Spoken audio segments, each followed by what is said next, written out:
ये यहूदी हमारे कब से पूर्वज हो गए। India is a Motherland and Israel is a fatherland. अरे कितनी चमचागिरी भाई है, कुछ तो यार शांत हो जाओ। इसका मतलब क्या है, वो अमेरिका में बैठे भारतीयों को नहीं समझ में आ रहा कि भाई इसका मतलब ये हुआ कि बापू तेरा इजराइल है, मदरलैंड मातृशक्ति तो हम है और बापू इजराइल। ये यहूदी हमारे कब से पूर्वज हो गए।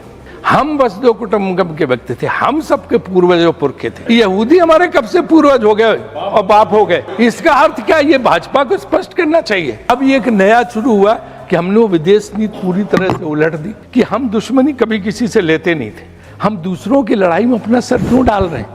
ये क्या जरूरत पड़ गई कि हमें जाके अपने आप को समर्पित करना पड़ा।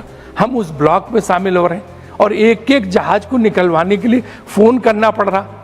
ऐसी स्थिति तो भारत सरकार की कभी नहीं हुई थी। बेस्ट रिलेशन ईरान से थे, उन्होंने कहा झंडा लहराते हुए एक फोन पे जो है जहाज निकल गया। तो 2 ही शिप निकले हैं, 22 शिप अभी अटके हुए हैं। लेकिन ये सोचना पड़ेगा कि ये शिप अटके क्यों, 80 साल बाद अचानक की नौबत कैसे आई। इतने इस देश में प्रधानमंत्री हुए, किसी के जमाने में नहीं अटके। अन्य कोई प्रधानमंत्री, किसी का कोई झगड़ा किसी से था। हमारी नीति ऐसी थी कि सबसे दोस्ती। आप कहते हैं सब ठीक, एवरीथिंग इज हंकी डोरी। व्हाट इज हंकी डोरी? बनारस काशी विश्वनाथ का मंदिर, और वहाँ सबसे बड़ी महत्ता बाबा विश्वनाथ के बाद है माँ अन्नपूर्णा देवी की, क्योंकि अन्नपूर्णा देवी का जो पूजन होता है कि उनका भंडार कभी खाली नहीं होता, उनका भोजन का भंडार कभी अन्नपूर्णा देवी खाली नहीं होता काशी में।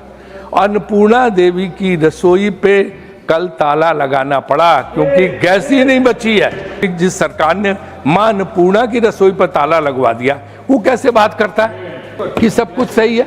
और इसके पहले सीता रसोई अयोध्या में पहले बंद हो चुकी है।